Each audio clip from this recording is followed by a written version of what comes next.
난리 났습니다. 트럼프가 한국에 350억 불을 요구하며 주한미군 철수를 협박했습니다. 일본은 초비상사태를 선포했고 도쿄는 초토화됐죠. 하지만 한국은 달랐습니다. 단 한마디로 거부했고 사흘 만에 미국이 무릎 꿇었어요. 대충격입니다. 독일 기자가 직접 목격한 한국의 조용한 힘, 세계가 경악한 그 순간을 지금부터 공개합니다. 이건 최고의 자부심입니다. 끝까지 보시면 왜 전 세계가 한국을 존경하게 됐는지 알게 되실 겁니다. 좋아요와 구독 부탁드립니다. 저는 안드레아스 밀러, 49살의 독일 경제 기자입니다. 프랑크푸르터에서 20년째 일하고 있죠.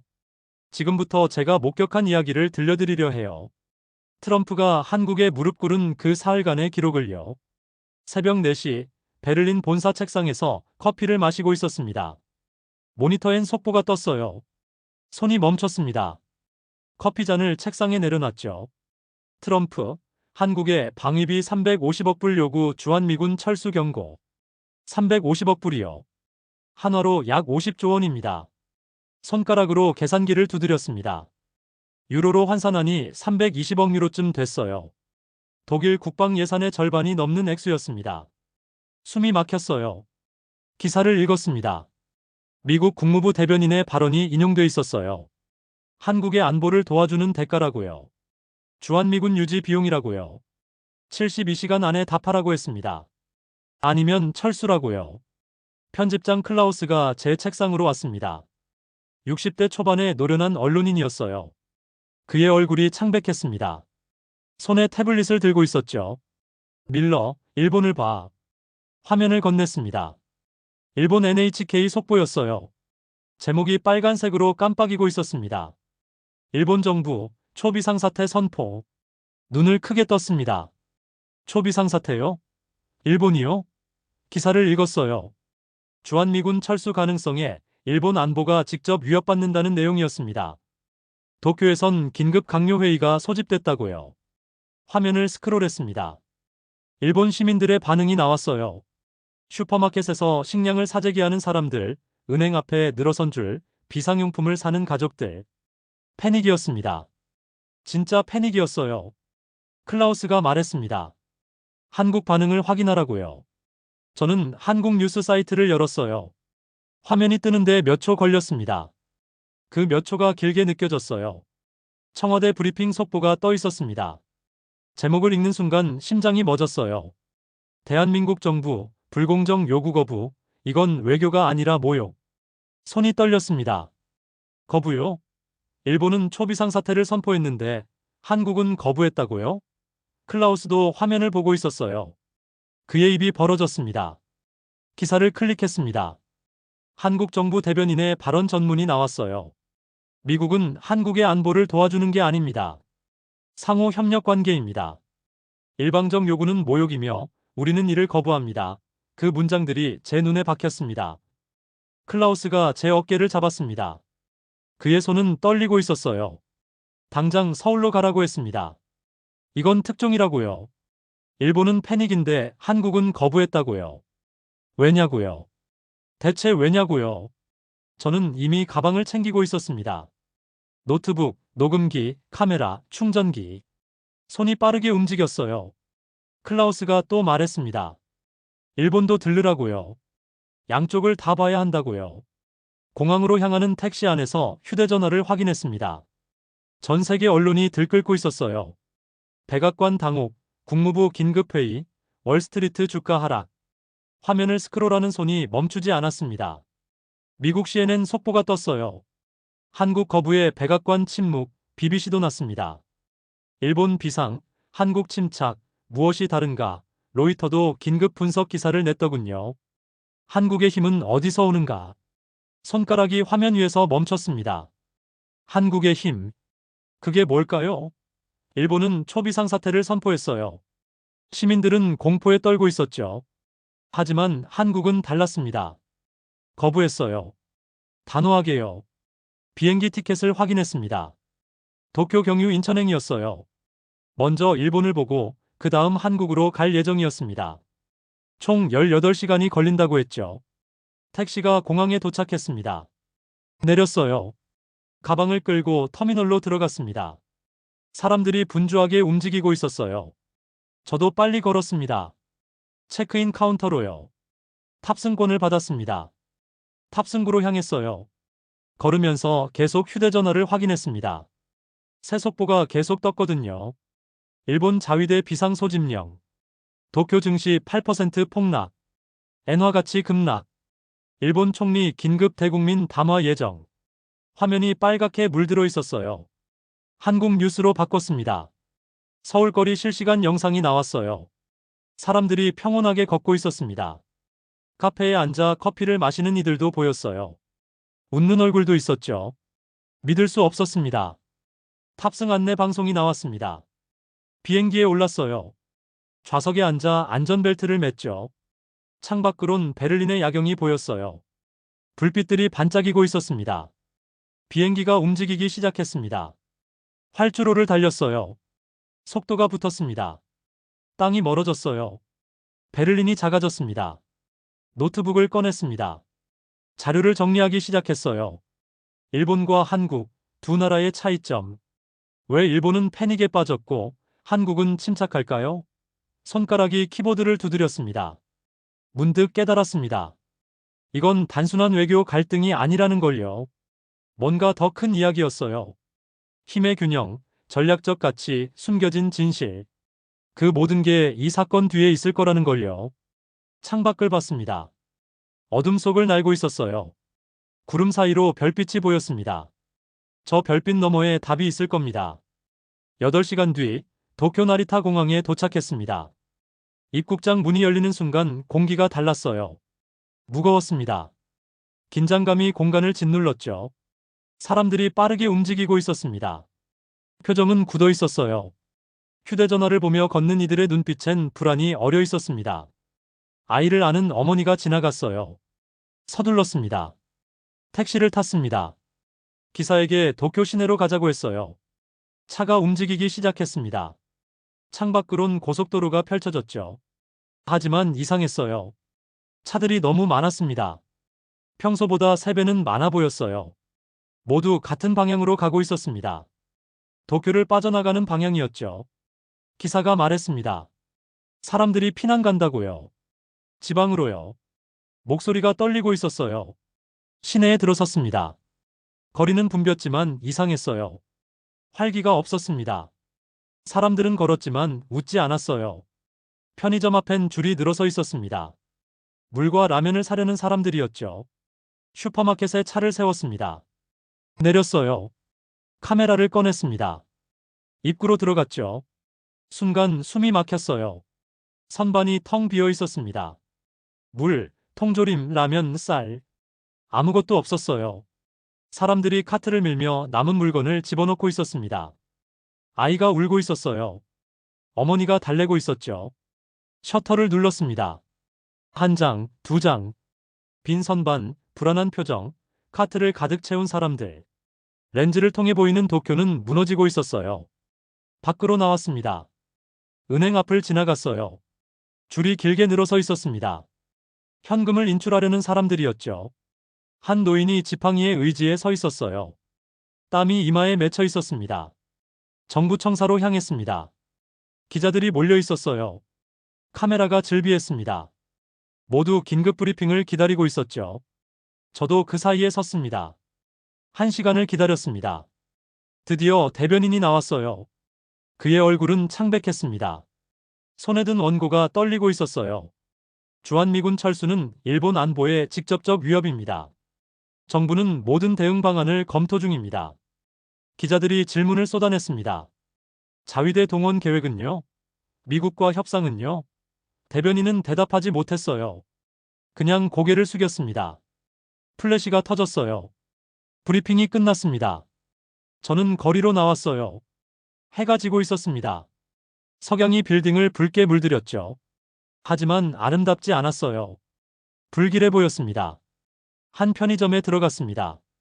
직원에게 물었어요. 언제부터 이렇게 됐냐고요. 그가 대답했습니다. 어제 아침부터라고요. 주한미군 철수 뉴스가 나온 뒤부터라고요. 하루 만에 이렇게 됐다고요. 편의점을 나왔습니다. 휴대전화를 확인했어요. 한국 뉴스를 검색했습니다. 화면에 서울거리 영상이 떴어요. 사람들이 웃으며 걷고 있었습니다. 카페는 만석이었어요. 거리 공연도 열리고 있었죠. 믿을 수 없었습니다. 같은 시각, 같은 위협, 하지만 완전히 다른 풍경이었어요. 도쿄는 공포에 떨고 있었고 서울은 평온했습니다. 왜죠? 호텔로 갔습니다. 체크인을 하고 방으로 올라가 창밖을 봤어요. 도쿄의 야경이 펼쳐져 있었습니다. 불빛들이 반짝였지만 어딘가 어두워 보였어요. 노트북을 켰습니다. 기사 초안을 쓰기 시작했어요. 제목을 정했습니다. 도쿄는 떨고 서울은 웃는다. 손가락이 키보드를 두드렸죠. 하지만 멈췄습니다. 뭔가 빠졌어요. 왜 이렇게 다른지 이유를 모르겠더군요. 숫자만으론 설명할 수 없었습니다. 경제 규모도 군사력도 아무것도 이 차이를 설명하지 못했어요. 휴대전화가 울렸습니다. 클라우스였어요. 받았습니다. 밀러, 일본은 어때? 지옥입니다. 패닉 그 자체예요. 그럼 빨리 한국으로 가. 답은 거기 있을 거야. 전화가 끊겼습니다. 저는 창밖을 다시 봤어요. 내일 아침 첫 비행기로 서울로 갈 예정이었습니다. 가슴이 두근거렸어요. 잠자리에 들었습니다. 하지만 잠이 오지 않았어요. 머릿속에서 질문들이 맴돌았습니다. 한국은 뭘 알고 있는 걸까요? 일본이 모르는 뭔가를요? 아니면 한국에게 뭔가 있는 걸까요? 일본에게 없는 뭔가를요? 새벽 5시에 일어났습니다. 씻고 짐을 챙겼어요. 호텔을 나왔습니다. 공항으로 가는 길, 거리는 여전히 어두웠어요. 가로등만 외롭게 빛나고 있었습니다. 나리타 공항에 도착했습니다. 체크인했어요. 탑승구로 향했습니다. 인천행 비행기였죠. 2시간 30분이면 도착한다고 했습니다. 비행기에 올랐습니다. 창가 자리였어요. 이륙했습니다. 도쿄가 멀어졌죠. 공포의 도시가 작아졌어요. 그리고 저는 답을 찾으러 가고 있었습니다. 서울로요. 2시간 30분 뒤 인천공항에 착륙했습니다. 입국장 문이 열렸어요. 순간 멈칫했습니다. 공기가 달랐거든요. 가벼웠습니다. 도쿄에 그 무거운 긴장감이 없었어요. 사람들이 여행 가방을 끌며 걷고 있었습니다. 웃는 얼굴도 보였죠. 아이가 뛰어다니고 있었어요. 아버지가 그 뒤를 따라갔습니다. 택시를 탔습니다. 기사에게 명동으로 가자고 했어요. 차가 출발했습니다. 창밖으론 고속도로가 펼쳐졌죠. 차들이 달리고 있었지만 혼잡하지 않았어요.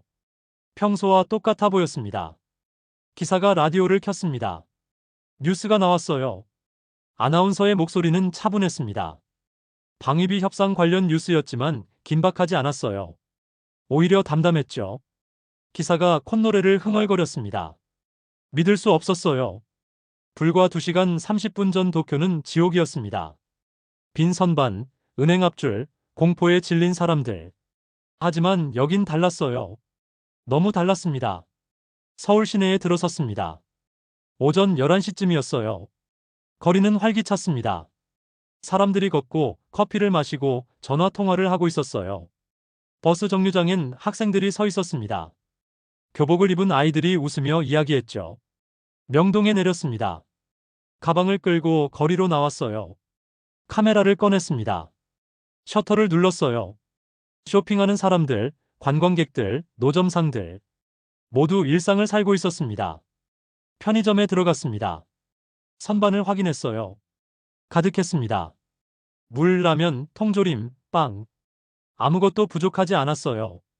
직원이 물건을 정리하며 노래를 흥얼거렸습니다. 손님 한 명이 아이스크림을 골랐어요. 밖으로 나왔습니다. 은행 앞을 지나갔죠. 줄이 없었습니다. ATM 기계 앞에 한두 명만 서 있었어요. 한 직장인이 현금을 뽑고 지갑에 넣었습니다. 여유로웠어요. 카페에 앉았습니다. 커피를 주문했어요. 창가 자리였어요. 거리를 내다봤죠. 사람들이 지나다녔어요. 커플이 손을 잡고 걸었습니다. 대학생들이 길거리 공연을 보고 있었어요. 노트북을 꺼냈습니다. 도쿄 사진과 서울 사진을 나란히 놓고 비교했어요. 같은 날, 같은 시각, 같은 위협. 하지만 완전히 다른 풍경이었습니다. 손이 떨렸어요. 커피가 나왔습니다. 한 모금 마셨어요. 쓴맛이 입안에 퍼졌습니다. 고개를 들어 주변을 봤어요. 옆 테이블 남성이 업무 통화를 하고 있었습니다. 목소리는 침착했어요. 반대편 여성은 노트북으로 작업 중이었죠. 휴대전화를 꺼냈습니다. 독일 본사에 사진을 전송했어요. 클라우스에게 메시지를 보냈습니다. 도쿄는 무너졌지만 서울은 멀쩡합니다. 답장이 바로 왔어요. 이유를 찾아. 이유요? 저도 알고 싶었습니다. 왜 이렇게 다른지요? 한국 사람들은 왜 두렵지 않은 걸까요? 뭘 알고 있는 걸까요? 거리로 나왔습니다. 걸었어요. 홍대 방향으로요. 지하철을 탔습니다. 출근 시간이 지나서인지 한산했어요. 자리에 앉았습니다. 사람들을 관찰했죠. 젊은 여성이 책을 읽고 있었습니다. 중년 남성은 휴대전화로 뉴스를 보고 있었어요. 대학생은 이어폰을 끼고 졸고 있었습니다. 누구 하나 불안해 보이지 않았어요. 홍대 입구역에서 내렸습니다. 계단을 올라갔어요. 거리로 나왔습니다. 음악이 들렸어요. 버스킹이었습니다. 기타를 치는 청년, 노래하는 여성, 박수 치는 사람들. 제 발걸음이 멈췄어요. 이게 맞나요? 350억 불 요구를 받은 나라가요? 주한미군 철수 협박을 받은 나라가요? 하지만 여긴 축제 같았습니다. 평화로웠어요. 카메라를 들었습니다. 렌즈를 통해 사람들을 봤어요. 한 명 한 명의 얼굴을요. 웃고 있었습니다. 진짜로요. 연기가 아니었어요. 진심으로 웃고 있었습니다. 셔터를 눌렀습니다. 계속 눌렀어요. 버스킹 공연, 웃는 사람들, 커피 마시는 커플, 강아지 산책시키는 노인. 모든 걸 담았습니다. 해가 기울었습니다. 석양이 거리를 주황색으로 물들였어요. 사람들은 여전히 걷고 있었습니다. 저녁 먹으러 가는 이들, 퇴근하는 이들, 데이트하는 이들. 일상이었어요. 그냥 일상이었습니다. 문득 깨달았습니다. 이게 답일 수도 있다는 걸요. 이 평온함이요. 이 일상이요. 공포가 없다는 게 힘일 수도 있다는 걸요. 호텔로 갔습니다. 체크인했어요. 방에 올라갔습니다. 창밖을 봤어요. 서울의 야경이 빛나고 있었습니다. 도쿄와 똑같이 아름다웠어요. 하지만 느낌이 달랐습니다. 희망이 있었어요. 다음 날 아침 일찍 일어났습니다. 6시였어요. 오늘은 답을 찾아야 했습니다.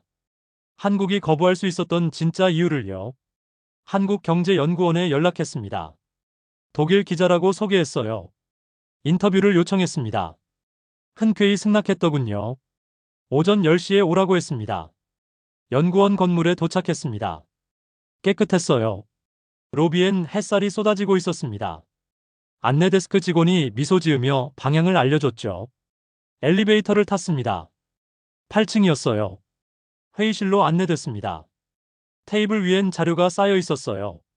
한 남성이 일어나 악수를 청했습니다. 김태훈 박사라고 소개했습니다. 50대 초반쯤 돼 보이는 차분한 인상이었죠.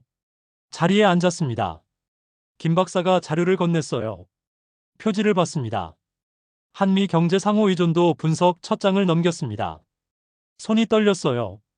숫자들이 눈에 들어왔습니다. 한국의 반도체 생산량 세계 1위, 디스플레이 점유율 68%, 배터리 시장 42%. 페이지를 넘길수록 심장이 빨리 뛰었어요. 다음 장이 충격이었습니다. 미국 군사 장비에 한국 부품 의존도였어요. F-355 전투기 핵심 부품 63%, 이지스 시스템 디스플레이 78%, 군사위성 반도체 56%.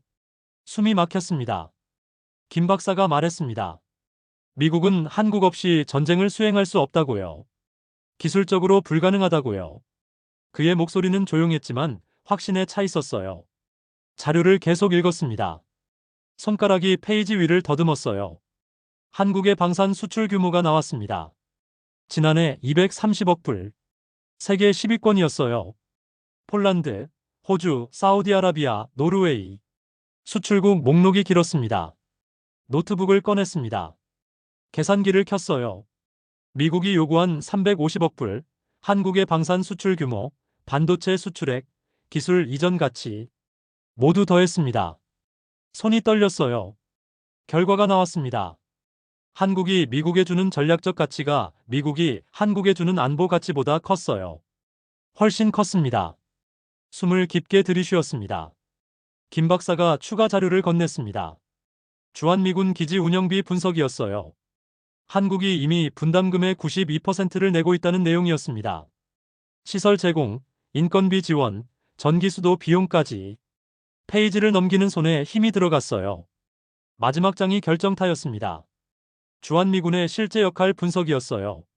한국 방어가 아니라 동북아시아 전체 전략, 거점이라는 내용이었습니다. 중국 견제, 러시아 감시, 일본 지원. 미국에게 더 필요한 기지였어요. 고개를 들었습니다. 김 박사를 봤어요. 그가 조용히 말했습니다. 미국은 우리를 도와주는 게 아닙니다. 서로 필요한 겁니다. 그 문장이 가슴에 박혔습니다. 서로 필요하다. 일방적 관계가 아니라 상호 의존이라는 거죠. 20년 동안 경제 기자를 했지만 이렇게 명확한 데이터는 처음 봤어요. 건물을 나왔습니다. 햇살이 눈부셨어요. 10월의 서울은 선선했습니다. 바람이 불었죠. 손에 든 자료가 바람에 흔들렸어요. 꽉 쥐었습니다. 카페에 들어갔습니다. 구석자리에 앉았어요. 노트북을 켰습니다. 기사 초안을 쓰기 시작했습니다. 손가락이 키보드를 빠르게 두드렸어요. 제목을 정했습니다. 미국이 숨긴 진실, 한국 없는 미국은 불가능하다. 첫 문장을 썼어요. 350억 불은 협박이 아니라 블러핑이었다. 두 번째 문장이 이어졌습니다. 한국은 이미 알고 있었다. 휴대전화가 울렸습니다. 클라우스였어요. 받았습니다. 그가 물었습니다. 뭘 찾았냐고요? 저는 대답했어요. 한국이 거부할 수 있었던 이유를 찾았습니다. 숫자가 증명합니다. 전화 너머로 침묵이 흘렀어요. 그리곤 클라우스가 말했습니다. 계속 파라고요. 더 깊이요. 전화가 끊겼습니다. 창밖을 봤습니다. 사람들이 걷고 있었어요. 학생들이 웃으며 지나갔습니다. 직장인이 커피를 들고 횡단보도를 건넜죠. 그들은 알고 있었을까요? 자신들이 얼마나 강한지를요. 자료를 다시 펼쳤습니다. 페이지를 넘겼어요. 한 문장이 눈에 들어왔습니다. 한국의 힘은 조용하지만 확실하다. 손가락으로 그 문장을 짚었습니다. 맞았어요. 조용했습니다. 한국은 소리치지 않았어요. 위협하지도 않았죠. 그냥 거부했습니다. 단호하게요. 왜냐하면 알고 있었으니까요. 자신들의 가치를요. 커피를 마셨습니다. 쉬고 있었어요. 쓴맛이 혀끝에 남았습니다. 시계를 봤어요. 오후 3시였습니다. 아직 할 일이 많았어요. 오후 4시 광화문 광장으로 갔습니다. 사람들을 직접 만나고 싶었어요. 숫자만으론 부족했습니다. 그들의 목소리를 들어야 했죠. 광장은 한산했습니다. 평일 오후였으니까요. 분수대 앞에 벤치가 있었어요. 그곳에 앉았습니다. 카메라와 녹음기를 준비했죠. 한 청년이 지나갔습니다. 20대 중반쯤 돼 보였어요. 배낭을 메고 있었습니다. 다가가 인터뷰를 부탁했어요. 그가 잠시 망설이다 앉았습니다. 방위비 요구에 대해 어떻게 생각하냐고 물었습니다. 청년이 대답했어요. 두렵지 않다고요. 우리는 이미 준비됐다고요. 그의 눈빛은 맑았습니다. 흔들림이 없었어요. 왜 두렵지 않으냐고 다시 물었습니다. 청년이 말했어요. 할아버지 세대가 폐허에서 이 나라를 세웠다고요. 아버지 세대가 경제 강국으로 만들었다고요. 이제 우리 세대가 지킬 차례라고요. 목소리가 떨리지 않았습니다. 청년이 떠났습니다. 손을 흔들며 갔어요. 저는 녹음기를 멈췄습니다. 손이 떨렸어요. 도쿄에서 만난 사람들과 너무 달랐습니다. 직장인을 인터뷰했습니다. 30대 후반의 여성이었어요. 회사원이라고 했습니다. 그녀에게도 같은 질문을 했죠. 여성이 미소 지었습니다. 침묵은 굴복이 아니라고 했어요. 준비라고요. 우리는 이미 알고 있다고요. 우리가 얼마나 중요한지를요. 그녀의 미소는 자신감으로 가득했습니다. 노인을 만났습니다. 70대 초반쯤 돼 보였어요. 공원 벤치에 앉아 계셨습니다. 다가가 인사했어요. 독일에서 온 기자라고 소개했습니다. 노인이 반가워하셨어요. 독일은 좋은 나라라고 하셨습니다. 그리고 말씀하셨어요. 자신이 젊었을 때 한국은 가난했다고요. 먹을 게 없었다고요. 하지만 지금은 다르다고요. 우린 강하다고요. 목소리에 자부심이 묻어났습니다. 해가 기울었습니다.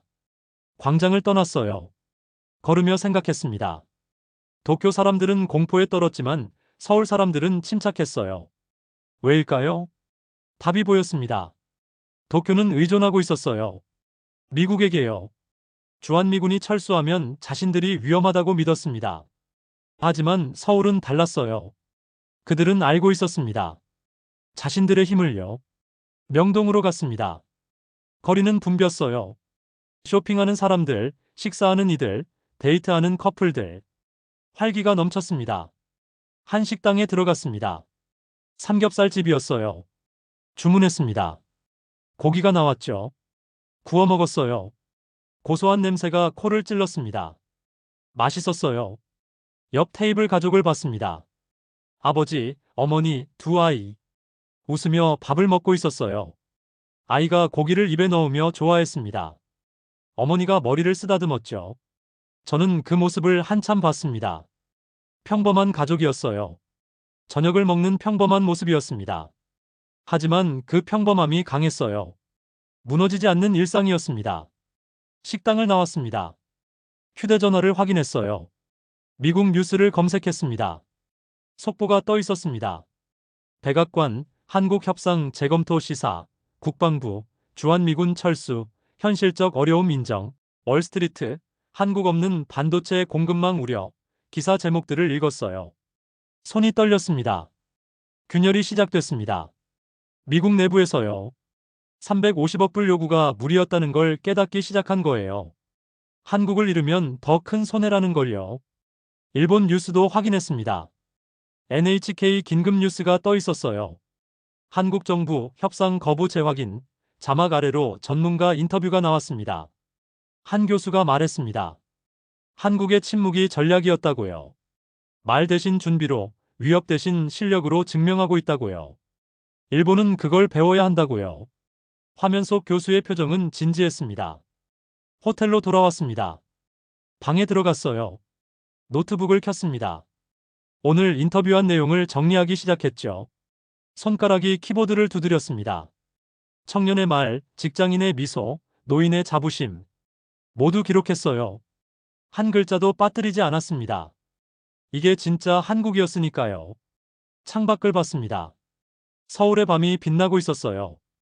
불빛 하나하나가 이야기였습니다. 무너지지 않은 사람들의 이야기요. 휴대전화가 울렸습니다. 클라우스였어요.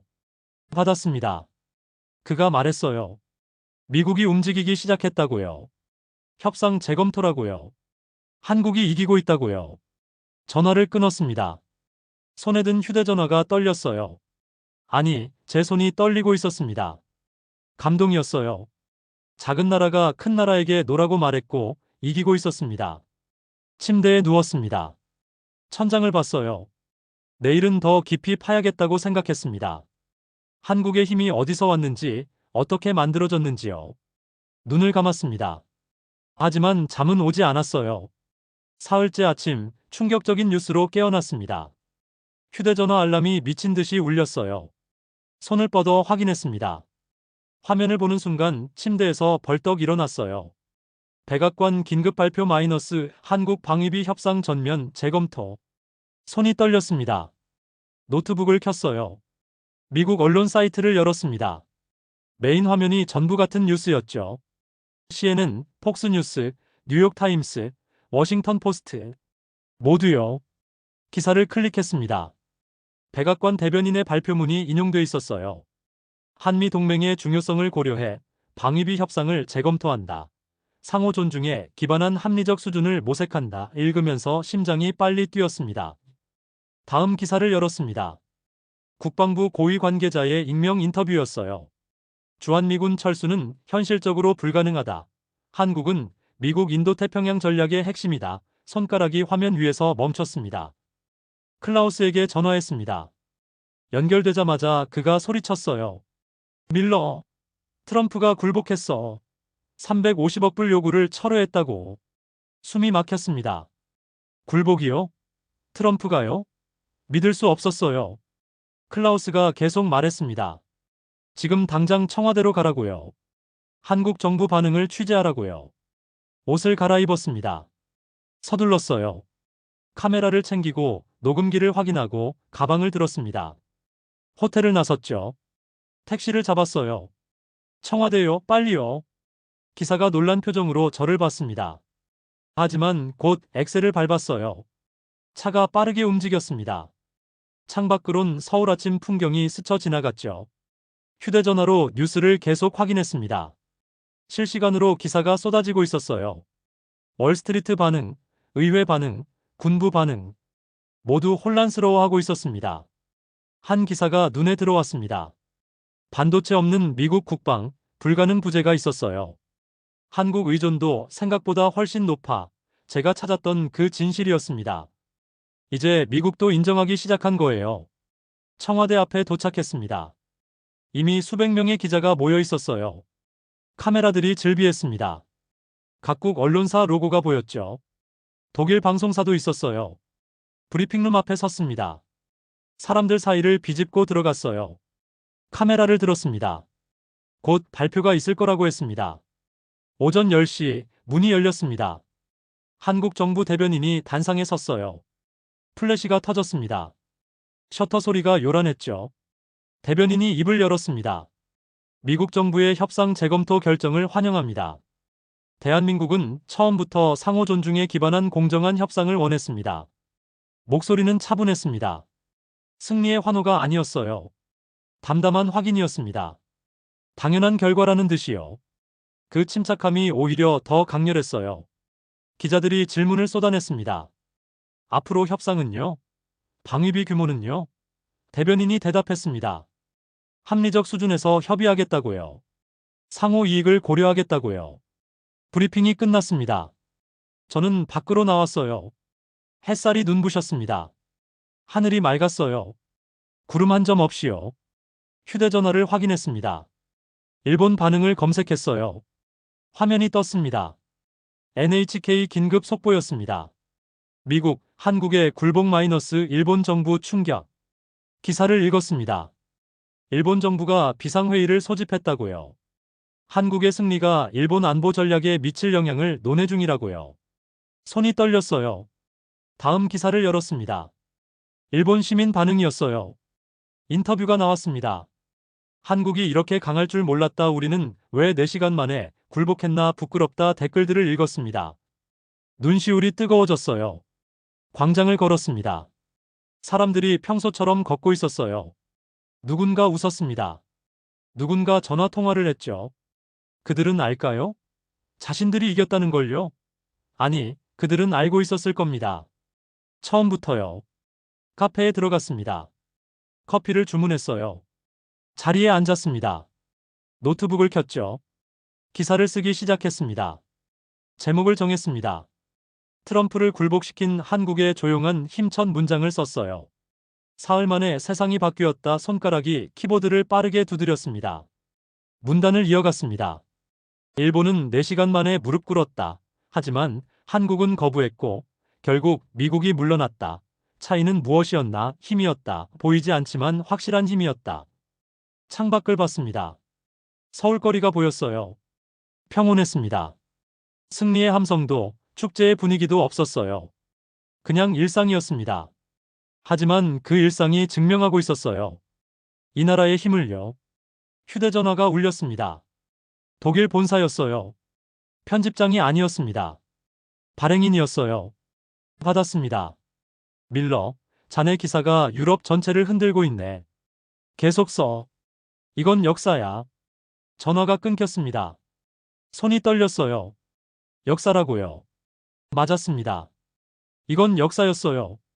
작은 나라가 큰 나라에게 노라고 말하고 이긴 역사였습니다. 다음 날 세상이 완전히 바뀌어 있었습니다. 아침에 일어나 휴대전화를 켰어요. 알림이 1300개 넘게 쌓여 있었습니다. 손이 떨렸어요. 제가 쓴 기사가 유럽 전역에 퍼지고 있었습니다. 프랑크푸르터 알게마인의 차이퉁 일면이었어요. 다른 독일 언론들이 전제했습니다. 프랑스 르몽드도, 영국 가디언도, 스페인 엘파이스도요. 노트북을 켰습니다. 이메일함이 폭발하고 있었어요. 독자 반응이 쏟아지고 있었습니다. 한 통을 열어봤어요. 베를린 독자였습니다. 20년 동안 우리는 한국을 잘못 봤습니다. 작은 나라라고 생각했어요. 하지만 이제 알겠습니다. 우리보다 강할 수도 있다는 걸요. 다음 이메일을 열었습니다. 뮌헨 대학 교수였어요. 한국의 전략을 독일이 배워야 합니다. 조용하지만 확실한 힘, 말 대신 실력으로 증명하는 자세를요. 눈시울이 뜨거워졌습니다. 20년 동안 경제 기자를 했지만 이런 반응은 처음이었어요. 단순한 뉴스가 아니었습니다. 사람들의 인식이 바뀌고 있었어요. 일본 반응을 확인했습니다. NHK가 특집 프로그램을 편성했더군요. 제목이 화면에 떴어요. 한국, 우리가 몰랐던 강국. 방송을 시청했습니다. 도쿄대학 국제정치학과 교수가 나왔어요. 그가 말했습니다. 일본은 과거에 머물러 한국을 과소평가했다고요. 하지만 한국은 이미 세계 10위권 경제대국이 됐다고요. 방산 수출 12위, 기술력 세계 최상위권이라고요. 화면이 바뀌었습니다. 거리 인터뷰였어요. 도쿄 시민들이 나왔습니다. 한 중년 남성이 말했어요. 우리는 한국을 무시했습니다. 부끄럽습니다. 젊은 여성도 나왔습니다. 내일부터 한국어를 배우겠습니다. 한국을 제대로 알고 싶어요. 대학생이 말했습니다. 한국에 가보고 싶습니다. 존경합니다. 화면을 멈췄습니다. 가슴이 뜨거워졌어요. 사흘 전만 해도 도쿄는 공포에 떨었습니다. 한국을 걱정했죠. 하지만 이제 존경하고 있었어요. 소셜미디어를 확인했습니다. 해시태그가 전 세계적으로 트렌딩하고 있었어요. 리스펙트 코리아, 콰이어 파워, 코리아 스트롱. 손가락으로 스크롤했습니다. 미국 시민의 트윗이 보였어요. 우리가 한국을 지켜준 게 아니었다. 한국이 우리를 도와준 거였다. 유럽인의 댓글도 있었습니다. 한국은 말하지 않았다. 그냥 증명했다. 이게 진짜 강함이다. 아시아 어느 나라 네티즌도 썼더군요. 한국처럼 되고 싶다. 조용하지만 무시당하지 않는 나라. 휴대전화를 내려놨습니다. 창밖을 봤어요. 서울의 오후였습니다. 햇살이 따뜻했어요. 거리엔 사람들이 평소처럼 걷고 있었습니다. 그들은 알까요? 전 세계가 자신들을 이야기하고 있다는 걸요. 존경하고 있다는 걸요. 아마 모를 겁니다. 그냥 일상을 살고 있을 테니까요. 호텔 로비로 내려갔습니다. 프런트 데스크 직원이 미소 지으며 인사했어요. 평소처럼요.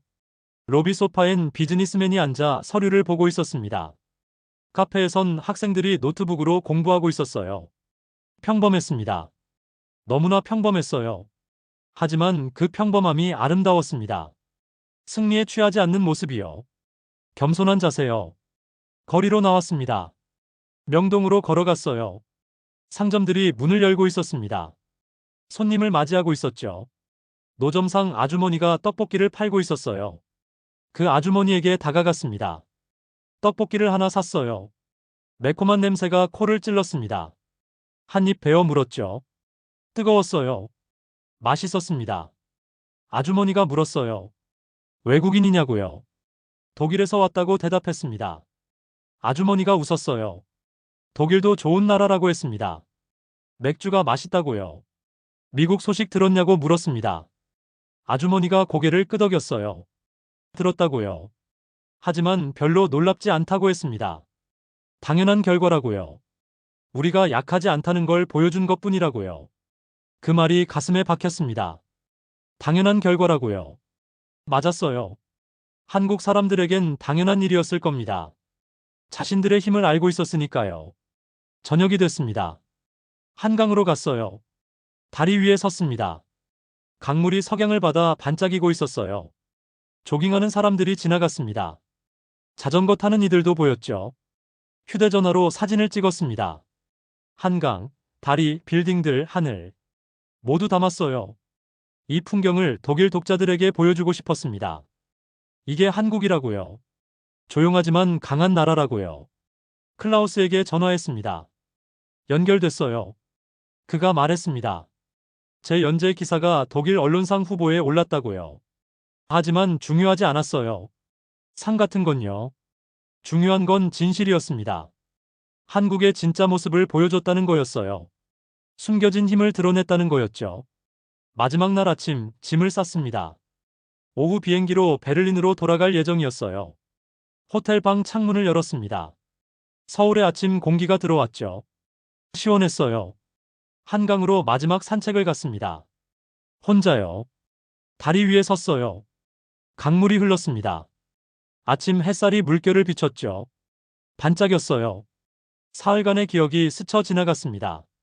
도쿄의 공포, 서울의 평온, 숨겨진 데이터, 시민들의 목소리, 미국의 굴복, 세계의 경악. 모든 순간이 선명했어요. 카메라를 꺼냈습니다. 마지막 촬영이었어요. 한강을 담았습니다. 조깅하는 사람들, 자전거 타는 이들, 평범한 아침 풍경. 셔터를 계속 눌렀어요. 그리고 깨달았습니다. 이게 답이었다는 걸요. 이 평범함이요. 이 일상이요. 위협 앞에서도 무너지지 않는 삶. 그게 진짜 힘이었어요. 한국은 소리치지 않았습니다. 위협하지도 않았어요. 그냥 살았습니다. 일상을요. 그 일상 속에 기술이 있었고, 경제가 있었고, 준비가 있었죠. 말 대신 실력으로, 분노 대신 품격으로 증명했어요. 공항으로 향했습니다. 택시 안에서 마지막으로 서울을 봤어요. 빌딩들이 지나갔습니다. 거리가 스쳐갔죠. 사람들이 출근하고 있었어요. 평범한 화요일 아침이었습니다. 인천공항에 도착했습니다. 체크인했어요. 탑승권을 받았습니다. 출국장으로 걸어갔죠.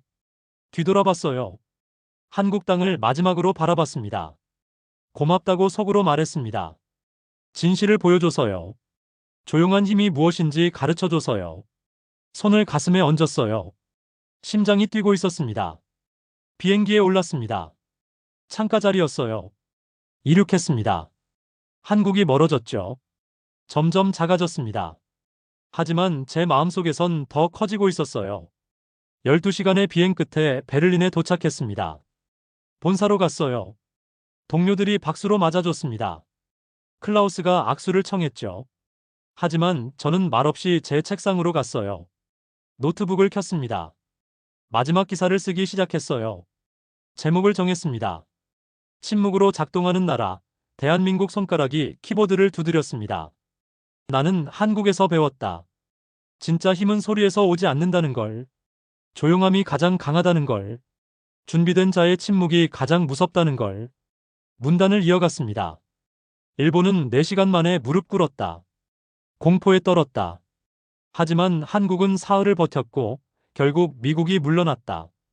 차이는 무엇이었나? 자신감이었다. 자신의 가치를 아는 힘이었다. 마지막 문장을 썼습니다. 세상을 바꾸는데 사흘이면 충분했다. 말이 아니라 실력으로, 소리가 아니라 존재로 증명하면.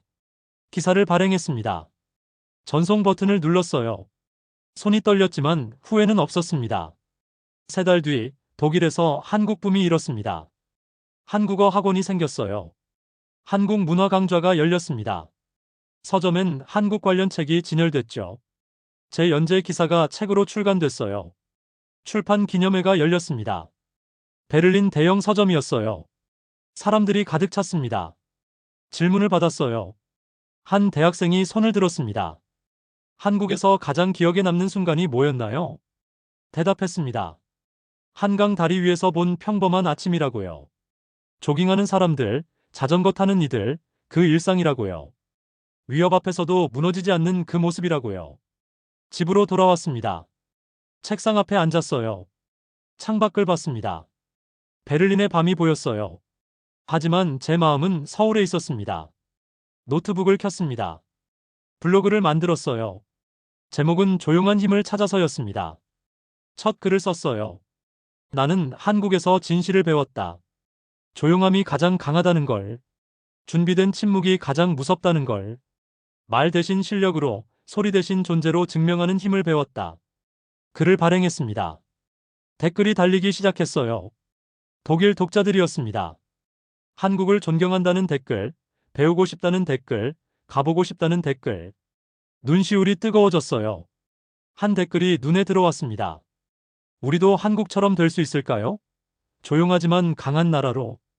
답글을 달았습니다. 할 수 있습니다. 말보다 실력을, 소리보다 준비를 선택한다면요. 창밖을 봤습니다. 별이 떠 있었어요. 저 별빛이 한국에도 비추고 있겠죠. 같은 하늘 아래요. 손을 가슴에 댔습니다. 심장이 뛰고 있었어요. 여러분은 어떻게 생각하시나요? 조용함이 정말 힘이 될 수 있을까요? 말 대신 실력으로 증명하는 게 가능할까요? 준비된 침묵이 위협보다 강할 수 있을까요? 구독, 좋아요, 댓글로 여러분의 생각을 들려주세요. 조용한 힘을 느낀 순간이 있다면, 준비가 말보다 강했던 경험이 있다면 함께 나눠주세요. 감사합니다.